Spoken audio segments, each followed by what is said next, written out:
소식을 듣고 주님 앞으로 달려와 예배할 수 있게 하신 하나님께 먼저 영광을 올려드립니다. 오늘 말씀의 제목은 부활하신 주님을 만난 자, 이러한 제목입니다. 오늘 본문 5절에서 6절에 보니까 어찌하여 산 자를 죽은 자 가운데서 찾느냐, 여기 계시지 않고 살아나셨느니라 라고 말씀하고 있습니다. 자, 이 말은 안식 후 첫날 새벽에 주님의 무덤을 찾아온 여인들에게 천사가 한 말입니다.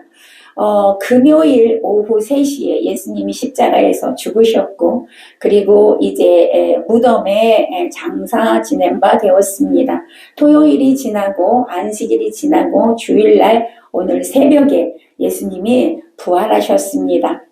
예수님께서 십자가에 죽으시자 여인들은 너무 상심이 컸습니다. 너무 슬펐죠. 슬픔에 있다가 그래도 예수님의 시체를 한 번만이라도 더 보고 싶어서, 그래도 예수님의 시체에 향유라도 뿌리고 싶은 마음에 이제 무덤으로 달려간 것입니다. 향유를 준비해가지고 예수님 시체에 뿌리기 위해서 갔더니 어떤 일이 일어났냐면, 신기하게도 놀랍게도 무덤 문이 열려져 있었습니다. 우리나라 같으면 무덤이 어떻게 해요? 땅 속에 시체를 두고 흙으로 덮기 때문에 할 수가 없는데, 그 이스라엘은 이렇게 바위를 이렇게 파서, 아니면 파여진 바위에다가 이제 시체를 놓고 돌로 앞에 문을 닫습니다. 돌문이에요. 근데 이제 그래서 예수님을 만나러 갔는데 돌문이 열려져 있는 거예요. 네, 돌문이 열려져 있죠. 너무 신기했습니다.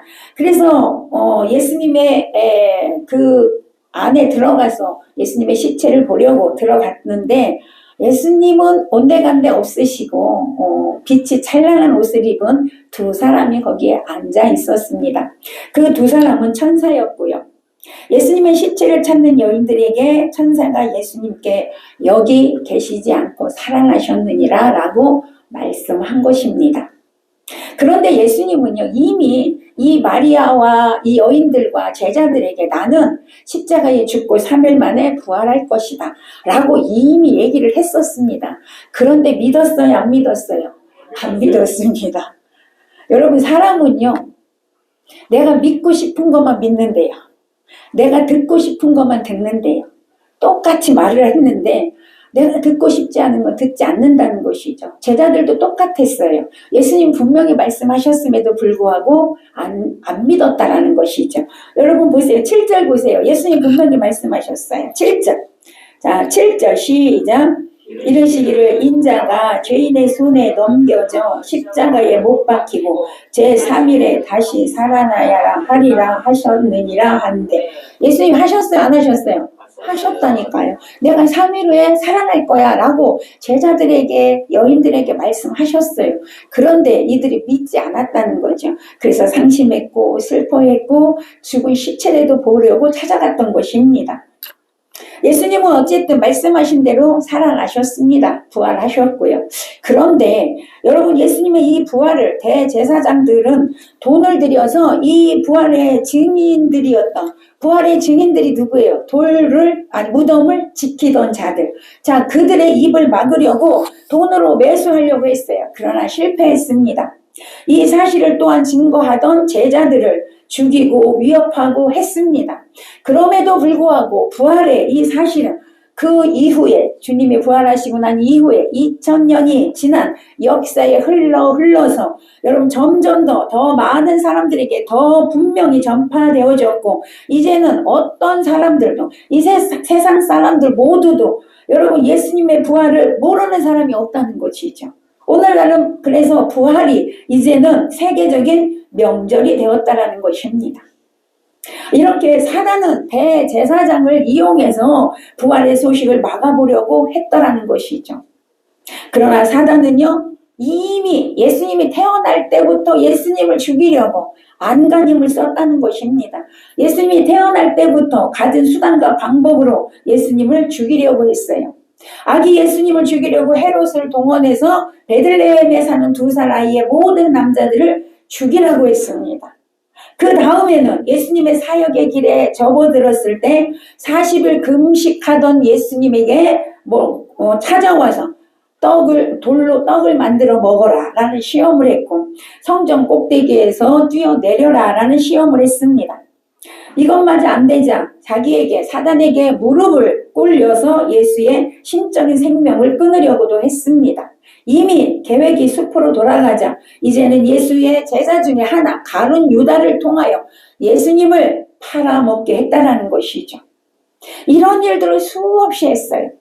또 사단은요, 믿음이 열심이었던 그 당시에 대제사장들, 바리새인, 서기관들, 사두개인들을 이용해서 허위와 모략으로 백성들을 선동하고 빌라도로 협박해서 예수님을 십자가에 못 박아 죽게 했다라는 것입니다. 여러분, 사단은 이제 예수님을 십자가에 못 박을 때, 와, 이제는 끝났다, 그죠? 내가 승리했다 라고 생각했을 것입니다. 그래서 사단은 박수치면서 미소를 지었을 것입니다. 그러나 하나님은요, 이런 그 사단의 불의를 그냥 보고 계시지는 않았다라는 것입니다. 어둠이 빛을 여러분 그냥 이기도록 그냥 두지 않으셨다라는 것이죠. 굳게 닫힌 돌문이 부활을 막을 수가 없었다라는 것입니다. 굳게 지킨 군사들도 하나님의 크신 능력 앞에 두려워할 뿐 부활을 막을 수가 없었습니다. 여러분, 그 어떤 것도 예수님의 부활을 막을 수는 없다는 것이죠. 아멘. 악은 반드시 심판받게 되어져 있습니다. 진리는 반드시 승리하게 되어져 있습니다. 사단이 아무리 예수님을 죽이려고 했지만 예수님을 이길 수가 없었습니다. 여러분, 예수님은 사단을 이기고 죽음을 이기고 부활하셨습니다. 아멘. 이 부활은 생명의 승리인 것입니다. 6절에서 여기 계시지 않고 살아나셨느니라, 이 말은요, 죽음이 인생의 마지막이 아니라는 걸 보여주는 거예요. 죽음이 이제 새로운 시작이다. 죽음 이후에 새로운 삶이 기다리고 있다. 새로운 삶이 시작된다라는 걸 우리에게 보여주는 사건이라는 거예요. 사랑하는 여러분, 부활은 새로운 시작입니다. 우리들에게도 이 부활의 새로운 시작이 오늘 열려진 줄로 믿으시기를 바랍니다. 우리 아까 집사님이 기도할 때 만물이 소생하고 꽃이 피고 잎이 다 푸르르고 새로운 계절이 시작됐어요. 아멘. 새로운, 여기 벚꽃 요즘에 너무너무 많이 폈죠. 너무 아름답습니다. 새로운 계절이 시작되듯이 오늘 부활절을 맞이한 저와 여러분에게도 새로운 계절이, 새로운 삶이 시작되고 있음을 믿으시기 바랍니다. 고린도전서 15장 13절에 보니까 만일 죽은 자의 부활이 없으면 그리스도도 다시 살아나지 못하셨으리라. 그러나 이제 그리스도께서 죽은 자 가운데서 다시 살아나서 잠자는 자들의 첫 열매가 되셨도다. 이렇게 말씀하고 있습니다. 여러분, 첫 열매는 굉장히 중요합니다. 어떤 나무가 있는데 사과나무인지 몰라. 그런데 열매를 보니까 첫 열매가 열렸는데 사과가 달렸어요. 그건 사과나무죠. 자, 그러면 첫 열매가 열렸다 그러면 다음에도 열매가 맺힐 것이라는 증거지요. 아멘. 네, 그거란 말이에요. 틀림없이 다음에도 사과가 열릴 것입니다. 이처럼 첫 열매이신 예수님의 부활은 예수 안에서 죽은 자가 다 부활할 것을 보여주는 사건이라는 거예요. 그래서 우리도 부활한다는 것입니다. 사실 여러분, 사람들은 죽음을 무서워합니다. 제일 무서운 게 뭘까? 제일 두려운 게 뭘까? 사람이 바로 죽음이라는 거예요. 죽지 않으려고 친구도 배신해요. 이 목숨을 건지려고 나라도 팔아먹어요. 그렇지 않습니까? 네, 그렇단 말이죠. 목숨만은 살려준다면 뭔 짓은 다 한단 말이죠. 왜? 그만큼 죽음이 두렵다는 것입니다. 여러분, 어르신들 보세요. 이제 연세가 많으시면 늘 하시는 말씀이 뭐예요? 빨리 죽어야 되는데 얼른 죽어야. 아니, 입에 달고 사셔. 그런데 아프면 어떻게 해? 먼저 병원 달려가시고 약 챙겨 드셔. 왜? 그만큼 죽어야 되는데 이건 뭐야? 살고 싶다 이 말이에요. 사실 살고 싶다. 죽음이 두렵다는 거예요. 그래서 이 세상에서 더 살고 싶다는 거예요. 죽음이 두려워서. 여러분, 죽음은 모든 사람에게 큰 공포입니다. 두려움이라는 것입니다. 그러나 참 성도는 예수 그리스도께서 부활의 첫 열매가 되어 주셨기 때문에 나는 죽어도 뭐한다? 부활한다. 아멘. 나는 부활한다. 이것을 믿기 때문에 죽음을 두려워하지 않는단 말이에요. 참 성도들은. 죽음은 천국으로 가는 문을 열고 가는 거예요. 그게 죽음이에요. 예. 그래서 천국 가기 위해서는 죽어야 되는 거예요. 죽음이 문이에요. 천국 가는 문. 거기를 들어가는 거예요. 그렇기 때문에 두려워하지 않는다라는 것입니다. 우리에게는 죽음 후에 더 좋은 세계가, 더 아름다운 세계가, 더 찬란한 세계가, 더 기쁨의 세계가 기다리고 있음을 믿기에 죽음을 두려워하지 않습니다. 이것이 참 성도입니다. 그런데 우리가 죽으면 더 좋은 세계가 기다리고 있구나. 그러면 내가 이 세상 살기 너무 힘든데, 내가 지금 정말 죽고 싶은데, 죽으면 되겠구나 하고 자기 목숨을 스스로 끊어요. 그러면 천국 가요, 못 가요? 여러분, 못 가는 거예요. 못 가요. 왜 못 가냐면, 여러분, 내 목숨을 내가 끊었으면 내가 무슨 죄를 지은 거예요? 살인죄를 지은 거예요. 회개할 기회가 있어요, 없어요? 없어요. 회개할 기회가 없어요. 네, 그렇기 때문에 안 되는 거예요. 그러니까 천국이 아무리 좋지만 절대 내 스스로 목숨을 끊어서는 안 되는 것을 기억하시기를 바랍니다. 절대 자살해서는 안 된다는 거예요. 어떤 어려움이 있어도 여러분 인생을 포기하면 안 됩니다. 아멘. 예수 그리스도를 붙드세요. 예수님께 기도하시기를 바랍니다. 하나님께 기도하면 반드시 살 길이 열려집니다. 아멘. 우리가 너무너무 힘들면 자살을 생각하는 사람들이 많습니다. 그러나 절대 안 된다는 거예요. 주님께, 예수님께, 하나님께 기도하면 살 길이 열려집니다. 아멘. 자, 예수님은 요한복음 11장 25절에서 이렇게 말씀하셨어요. 나는 부활이요 생명이니 나를 믿는 자는 죽어도 살겠고 무릇 살아서 나를 믿는 자는 영원히 죽지 아니하리니 이것을 내가 믿느냐. 아멘. 아멘. 다 하셔야 돼요. 안 한 사람 있으면 안 돼요. 네. 자, 이 말씀은 무슨 뜻이냐면 부활 되시고 생명 되시는 예수님을 믿는 자는 지금 죽어도 뭐 한다? 부활한다. 부활해. 그죠? 지금 죽어도 이미 낙원에 가 있다가 예수님이 재림하여 오실 때 부활한다. 이 말이에요. 그 다음에 살아서 믿는 자는 영원히 죽지 않아. 살아서 주님의 재림을 보는 자는 죽음을 겪지 않습니다. 살아있는 상태에서 부활체로 바뀌어서 주님을 맞이하게 됩니다. 아멘. 그러니까 죽어도 부활해서 살고 살아있어도 부활체로 바뀌어서 영원히 살고 그래서 예수 믿는 사람은 영원히 사는 거예요. 더 이상 죽음이 없다는 거예요. 둘째 사망이 없습니다. 자, 그러면 여러분 참 성도는 천국을 바라보기 때문에 죽음을 두려워하지 않는다고 했어요. 성도는 그러면 어떤 사람일까? 어떤 사람일까요? 예수님이 십자가에 죽을 때 같이 죽고 예수님이 부활하실 때 같이 부활한 사람이 성도예요. 아멘. 할렐루야. 십자가에서 여러분 우리는 죽고 또 어떻게 해요? 무덤에 들어가서 다시 한번 우리의 육의 속성에 또 죽고 아멘. 6월절날 십자가에서 죽고 무교절날 무덤에서 또 죽고 그 다음에 초실절날 예수님 부활하실 때 여러분도 같이 부활한 사람이 성도다 이 말입니다. 다시 누룩 없는 새 덩어리로 부활하여서 이제 새로운 삶을 살게 되는 것입니다. 그래서 성도는 뭐라 그래요? 거듭난 자. 십자가에서 죽고 예수님과 함께 다시 부활했어. 다시 살아난 자 이 말이에요. 거듭났다고 다시 태어났다고요. 네, 그 말입니다.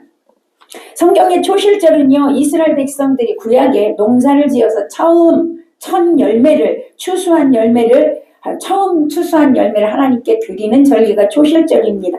그래서 이 초실절이 첫 열매로 부활하셔서 예수님이 초실절날 부활하신 겁니다. 그래서 첫 열매가 되신 예수 그리스도를 의미하게 되는 것이죠.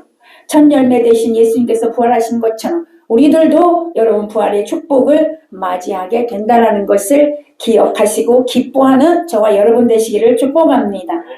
그래서 우리는 나중에 우리 주님이 다시 재림하여 오실 때 다 부활해요. 그 소망을 갖고 살아요. 그러나 지금 현재의 우리의 삶에서도 여러분 날마다 부활이 있어야 될 줄로 믿습니다. 날마다 육의 것이 죽고 날마다 영의 것으로 살아나는 이 부활의 삶이 되어져야 한다는 것입니다. 이처럼 부활의 삶을 살아가는 자에게는 하나님 나라의 그 영광이 주어진다는 거예요. 마태복음 28장 18절에 보니까 하늘과 땅의 모든 권세를 내게 주셨느니라. 예수님이 하신 말씀이에요. 하늘과 땅의 모든 권세를 하나님이 예수님께 주었다. 이렇게 고백하고 있는 겁니다. 자, 부활하신 주님은 하늘과 땅의 모든 권세를 받으시고 영광을 얻으셨습니다. 예수님은 그래서 만왕의 왕이시고 만주의 주가 되십니다. 예수님은 이 땅에 낮고 천한 자리에 오셔서 한 알의 밀알로 살아라고 말씀하셨습니다. 한 알의 밀알이 죽어야 많은 열매를 맺느니라 말씀하셨고 예수님이 그렇게 사셨습니다. 또한 섬김의 도리를 말씀하셨어요. 높임을 받고자 하면 낮아져야 한다고 말씀하셨고 섬김을 받으려면 먼저 섬기는 자가 되라고 말씀하셨습니다.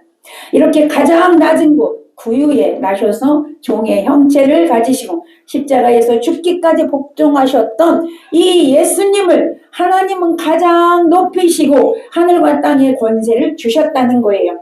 그렇다면 오늘 저와 여러분이 예수님의 삶을 닮아서 이렇게 예수님처럼 사신다면 여러분이 육의 속성이 죽고 날마다 영이 살아서 예수님처럼 살아가면 여러분에게도 이렇게 놀라운 영광을 주신다고 약속하는 줄로 믿으시기를 바랍니다. 그래서 우리 모두는 하나님이 주시는 이렇게 높여주시고 영광 가운데 살아가시기를 축복합니다. 자, 그러면 부활하신 주님을 만난 자는 어떻게 사냐 이 말이죠. 오늘 본문을 통해서 우리 잠시 은혜를 나누겠습니다. 첫 번째 보면 부활하신 주님을 만난 자는 주님을 경외하게 된다는 거예요. 하나님을 경외하게 된다는 거예요. 마태복음 28장 9절에서 보니까 부활의 주님을 만난 여인들이 엎드려 경배했다고 했어요. 자, 마태복음에도 나와 있고 누가복음에도 나와 있고 마가복음에도 동일하게 나와 있는 사건인데 하나님의 능력을 체험한 성도들은 이제 스스로 겸손해질 수밖에 없다는 거예요. 부활하신 주님을 만난 이 여인들이 주님을 딱 만나자 그 자리에 엎드려 경배했다는 거예요. 자, 여인들은 놀라운 부활의 소식을 듣고 천사로부터 직접 전해들은 그 부활의 소식을 듣고 너무나 놀라워서 하나님께서 행하신 놀라운 능력 앞에 겸손한 자세가 되올 수밖에 없었다라는 것입니다. 사랑하는 여러분, 사람은요 어느 누구도 하나님 앞에 떳떳하게 설 사람은 없습니다. 인간은 모두 죄인이고 죄의 형벌을 받아야 할 그런 신세입니다. 거룩하신 하나님 앞에서 모든 인간은 죄인임을 자백할 수밖에 없다는 거예요. 하나님 앞에 서게 되면 내가 죄인입니다 할 수밖에 없다는 것입니다. 오늘 여인들이 부활하신 주님을 발견하고 만나고 진정으로 주님 앞에 엎드려 경배한 것처럼 여러분, 저와 여러분은 주님을 진정으로 만나서 주님만을 경외하고 경배하는 자들이 되시기를 바랍니다. 이렇게 주님을 만난 자는 이 세상에서 두려워할 것이 아무것도 없어요. 우리가 두려워할 대상은 하나님밖에 없다라는 사실입니다. 우리가 부활의 주님을 진정으로 여러분 믿고 주님만을 경외하는 신앙이 되시기를 축복합니다. 자, 두 번째, 부활하신 주님을 만난 자는 기쁨이 충만하게 됩니다. 마태복음 28장 8절에 보니까 여자들이 그 소식을 듣고 큰 기쁨으로 무덤을 떠났다고 했습니다. 부활의 주님을 믿는 자는 죄사함의 기쁨으로 충만하게 되었고요. 앞으로 나도 부활할 것을 믿기 때문에 항상 기뻐하며 살아갈 수 있게 된다는 것입니다. 부활의 소식을 들은 여인들은요, 주님께서 부활하셔서 자기들을 완전히 버리지 아니고 완전히 떠나지 않으셨다는 사실을 믿고 기뻐했습니다. 그러므로 여러분, 성도의 생활 가운데 중요한 것은 뭐냐? 내가 진짜 성도다, 내가 정말 주님을 만났다라고 하는 자의 모습은 뭐냐면 기쁨이 있다라는 것입니다. 내 안에 기쁨의 삶이 있다라는 것이죠. 데살로니가전서 5장 17절에서도 말씀합니다. 항상 기뻐하라 말씀하고 있습니다. 사실 예수님의 탄생은 여러분 인류의 기쁨이었습니다. 누가복음 2장 10절에 보니까 천사가 이르되 무서워 말라, 보라 내가 온 백성에게 미칠 큰 기쁨의 좋은 소식을 너희에게 전하노라. 아멘. 예수님을 소유한 사람은 그래서 기쁨이 충만합니다. 예수님 탄생 자체가 기쁨이에요. 예수님 삶 자체가 기쁨이란 말이죠. 우리 모두는 주님께서 우리의 모든 죄의 문제를 해결하시고 영원히 함께 하시며 완전한 구원을 주시기 위해 부활하신 예수님을 믿고 날마다 주님과 함께 살면서 기쁨으로 살아가시기를 축복합니다. 자, 세 번째, 부활하신 주님을 만난 자는 이제 새로운 변화가 생기게 됩니다. 오늘 9절 읽어보겠습니다. 본문 9절. 본문 9절을 읽어보겠습니다. 누가복음 24장 9절입니다. 시작. 무덤에서 돌아가 이 모든 것을 11사도와 다른 모든 이에게 알리니. 자, 여인들은 무덤을 찾는 이제 그 삶에서 이제 무덤을 떠나는 삶으로 바뀌었어요. 전에는 예수님의 부활을 믿지 않아서 슬펐어요. 마음이 아팠어요. 네, 마음에 상처가 생겼어요. 그래서 주님의 시체라도 보려고 왔습니다. 그러나 부활하신 주님을 만나고 더 이상 무덤에 있을 필요가 있어요, 없어요? 없었습니다. 더 이상 예수님의 시체의 향기름을 바를 필요가 없었습니다. 이제 부활의 주님을 만났기 때문에 이제 무덤을 떠나 부활을 전하고자 했다 이 말입니다. 예수님을 발견한 사람들은 과거의 삶을 탈피하여서 새로운 삶을 찾아 떠나게 된다 이 말이죠. 새로운 삶이 뭐예요? 이제 예수님과 함께 사는 삶입니다. 고린도후서 5장 17절에 보니까 누구든지 그리스도 안에 있으면 새로운 피조물이라, 이전 것은 지나갔으니 보라 새 것이 되었도다. 아멘. 저와 여러분은 오늘 부활의 주님을 만남으로 이제 새로운 피조물이 되었음을 믿으시기를 바랍니다. 이제 여러분의 삶이 분명해졌다는 거예요. 아멘. 분명해졌어요. 그치요? 이제 목적이 분명해졌다 이 말이에요. 내가 살아가야 할 방향이 정해졌다 이 말입니다. 어떻게 살아가야 할 방향이 오늘 정해지시기를 바랍니다. 더 이상 슬픔에 잠겨 있으면 안 된다는 것이죠. 여인들이 슬픔에 잠겨 있지 않았습니다. 그래서 그들은 이제 부활의 소식을 알리기 위해서 세상으로 달려갔습니다. 우리도 더 이상 과거의 아픔에, 과거의 슬픔에, 지난날의 그 문제에 마음 빼앗기지 마시고 그 고통에서 벗어나시기를 바랍니다. 이제 과거는 지나갔습니다. 예수님과 함께 십자가에 못 박아 죽었습니다. 여러분의 지난날의 삶은 이제 무덤에 다 갇혔습니다. 아멘. 다시 여러분은 살아났습니다. 새 인생이 열려지고 있습니다. 새로운 삶이 여러분 앞에 다가왔습니다. 부활의 주님을 바라보고 소망 가운데 이제 변화되어야 될 줄로 믿습니다. 주님을 만난 여인들이 무덤을 뒤로하고 부활의 주님을 증거하기 위해 다른 박질 쳤던 것처럼 우리도 지난날을 다 잊어버리고 우리의 옛사람을 십자가에 못 박고 부활의 소망 가운데 부활의 주님을 전하는 자로 살아가시기를 축원합니다. 아멘. 이제 우리의 삶이 오늘 바뀌어져야 된다는 거예요. 오늘 아침에 다른 날과 분위기가 달랐습니다. 그치요? 여러분이 다 분위기가 다르다고 했지요. 나는 그걸 보면서 와, 우리 성도들이 이 부활절 날에 이제 새로운 삶이 열려지겠구나. 아멘. 그 자그마한 변화지만 여러분이 뭔가 이제 달라질 거라는 것이 이렇게 느껴졌다라는 것이죠. 여러분 영적으로 더 충만해지시기 바랍니다. 부활하신 주님과 함께 새 시대를 열어가시기를 축원합니다. 말씀을 맺겠습니다. 오늘 부활을 맞이한 저와 여러분에게 하나님께 요구하는 게 있다는 거예요. 하나님께서 요구하고 계시다는 거예요. 그게 뭘까요? 이제 부활의 주님을 온전히 경외하고 사랑하며 그 주님과 함께함으로 항상 기뻐하는 삶을 살거라. 아멘. 부활하신 주님을 세상에 전하는 삶을 살거라. 아멘. 항상 주님을 경외하는 자가 되어져야 될 줄로 믿습니다. 그 삶이 여러분 부활의 승리에 동참하는 삶이고요. 부활의 영광에 참여하는 삶인 줄로 믿으시기를 바랍니다. 우리 모두는 예수님의 부활의 승리가 우리 모두의 부활의 승리가 되시기를 예수님의 이름으로 간절히 축원합니다. 아멘. 네, 이 시간